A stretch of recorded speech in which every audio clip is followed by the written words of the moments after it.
સૌપ્રથમ આ બે દિવસોની તિથિ, નક્ષત્ર અને યોગ વિશે વાત કરીએ. અત્યારે જે 6 માર્ચનો દિવસ છે તે શુક્રવારનો દિવસ છે. કૃષ્ણ પક્ષ ચાલી રહ્યો છે અને તેની તૃતીયા તિથિ રહેશે. ચંદ્ર કન્યા રાશિમાં અને ચિત્રા નક્ષત્રમાં ભ્રમણ કરી રહ્યો છે, જેનાથી વૃદ્ધિ નામનો યોગ બનવાનો છે. આ ઉપરાંત રવિ યોગ પણ આ દિવસે બનશે. હવે 7 માર્ચ શનિવારના દિવસની વાત કરીએ તો કૃષ્ણ પક્ષની ચતુર્થી તિથિ રહેશે. ચંદ્ર તુલા રાશિમાં પ્રવેશ કરી જશે અને રાહુનું નક્ષત્ર ગણાતું સ્વાતિ નક્ષત્ર રહેશે. અહીં ધ્રુવ નામનો યોગ બનશે અને તેની સાથે જ સર્વાર્થ સિદ્ધિ યોગ પણ રચાશે, જે આખો દિવસ રહેવાનો છે. આ થઈ ગ્રહોની સ્થિતિ. હવે જાણીએ તેના પ્રભાવ વિશે. આ રાશિફળ ચંદ્ર રાશિ પર આધારિત છે અને ચંદ્ર બંને દિવસોમાં અલગ અલગ રાશિમાં હોવાથી આપણે બંને દિવસોની વિગતવાર ચર્ચા કરીશું. સૌપ્રથમ 6 માર્ચની વાત કરીએ તો આ દિવસે ચંદ્ર કન્યા રાશિમાં બિરાજમાન છે. કન્યા રાશિમાં ચંદ્રની આ સ્થિતિ તમારા સ્વાસ્થ્ય માટે મિશ્ર પ્રભાવ આપનારી સાબિત થશે. તેથી હું કહીશ કે સ્વાસ્થ્યનું થોડું ધ્યાન રાખવું જરૂરી છે. બની શકે કે પહેલાથી ચાલતી કોઈ નાની મોટી બીમારી અત્યારે થોડી તકલીફ આપે, જેના કારણે મનમાં થોડી ચિંતા રહી શકે છે. તમે જેટલો વધુ સમય તમારા પરિવારના સભ્યો સાથે વિતાવશો અને આરામ કરશો, તેટલું તમારા માટે સારું રહેશે. જો તમે મિત્રો સાથે પણ સમય વિતાવતા હોવ તો ત્યાં પણ ધીરજ જાળવી રાખવી ખૂબ જરૂરી છે. જ્યારે તમે ધીરજ રાખો છો અને સકારાત્મક વિચાર સાથે આગળ વધો છો, ત્યારે મનમાં રહેલી અસુરક્ષાની ભાવનાને તમે દૂર કરી શકો છો. હંમેશા યાદ રાખો કે જો સ્વાસ્થ્યની સમસ્યા હોય કે અન્ય કોઈ તકલીફ હોય, સમય ક્યારે એકસરખો રહેતો નથી. મુશ્કેલ સમય પણ પસાર થઈ જાય છે, તેથી મનમાં એ વિશ્વાસ રાખો કે આ સમય પણ વીતી જશે અને તમે ફરી સામાન્ય થઈ જશો. નોકરી કે વ્યવસાયના સ્થળે પણ તમારે ધીરજ રાખવાની જરૂર છે. કામ કરતી વખતે પોતાને રિલેક્સ રાખજો, કારણ કે જેટલું વધુ તમે ટેન્શન લેશો એટલી જ મુશ્કેલી વધશે.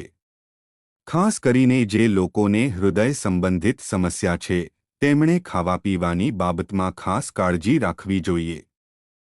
તહેવારના સમયે ઘણું બધું ખાધું પીધું હશે, તો હવે એ વસ્તુઓ પર નિયંત્રણ રાખવાનો સમય છે. કરિયરની દ્રષ્ટિએ 6 માર્ચનો દિવસ ઠીકઠાક રહેવાનો છે. તમારી સામે એવી કેટલીક યોજનાઓ આવશે જે આખા પરિવાર માટે સમૃદ્ધિ લાવનારી હશે. તમારામાં ક્યાંક હરવા ફરવાનો જોશ જોવા મળશે. જો તમે આ દિવસે મુસાફરી કરો છો, તો તમારામાં એક નવી ઊર્જાનો સંચાર થશે. તમે કોઈ સેમિનાર કે મીટિંગમાં જઈ શકો છો જ્યાં તમને નવા વિચારો સાંભળવા મળશે. ઘરની બહાર નીકળો, ખુલ્લી હવામાં ટહેલો, તેનાથી મન શાંત રહેશે અને આ ફાયદો આખા દિવસ દરમિયાન જોવા મળશે. આ નાની નાની બાબતો તમારા જીવનમાં મોટો બદલાવ લાવવાનો વિશ્વાસ અપાવશે. તમે એવા વ્યક્તિત્વના માલિક છો જેની વાતોને લોકો ગંભીરતાથી લે છે. તેથી આ સમય છે જ્યારે તમે તમારા મનની વાતો લોકો સામે રજૂ કરી શકો. જો તમે મેનેજમેન્ટના કામ સાથે જોડાયેલા છો, તો તમારી વાતો સકારાત્મક પરિણામ લાવી શકે છે. તમારી ભાષા મધુર રહેશે અને તમે તમારી બુદ્ધિનો પ્રયોગ કરીને વેપારમાં પ્રગતિ કરશો. જો તમે ડાન્સ, કલા, સંગીત કે જ્યોતિષ જેવા ક્ષેત્રોમાં રુચિ ધરાવો છો, તો આ વિષયો તમને આજે વધુ આકર્ષિત કરશે. એકંદરે વેપારમાં પણ સારા પરિણામો જોવા મળશે. નાણાકીય બાબતોમાં જો ક્યાંક નુકસાનની આશંકા લાગે તો સાવધાની રાખવી અને સમજી વિચારીને રોકાણ કરવું. અત્યારે બિનજરૂરી ખર્ચ ટાળીને થોડો કર્કશભર્યો અભિગમ અપનાવવો વધુ સચોટ રહેશે. હવે વાત કરીએ 7 માર્ચની. આ દિવસે ચંદ્ર તુલા રાશિમાં એટલે કે તમારા ભાગ્ય ભાવમાં પ્રવેશ કરશે. અહીં એક વિશેષ સ્થિતિ સર્જાઈ રહી છે કે તમારા છઠ્ઠા ભાવનો સ્વામી નવમા ભાવમાં ગયો છે અને નવમા ભાવનો સ્વામી બીજા ભાવમાં તમારી રાશિના સ્વામી સાથે બેઠો છે. આ ખૂબ જ શુભ સ્થિતિ છે. આનાથી તમારો સ્વભાવ વધુ સારો બનશે અને તમે નાની મોટી મુસાફરી કરી શકશો. તમે ધાર્મિક રીતે વધુ સક્રિય રહેશો. જો તમે રાજકારણ કે કાયદાના ક્ષેત્ર સાથે જોડાયેલા છો તો તમારા માટે આ શ્રેષ્ઠ સમય છે. આ દરમિયાન તમે તમારી બુદ્ધિનો સચોટ ઉપયોગ કરી શકશો. જીવનમાં કેટલાક હકારાત્મક પરિવર્તનો આવતા દેખાશે જે પરિવાર કે ઘરના રિનોવેશનને લગતા પણ હોઈ શકે છે. તમે કેટલાક સારા નિર્ણયો લઈ શકશો.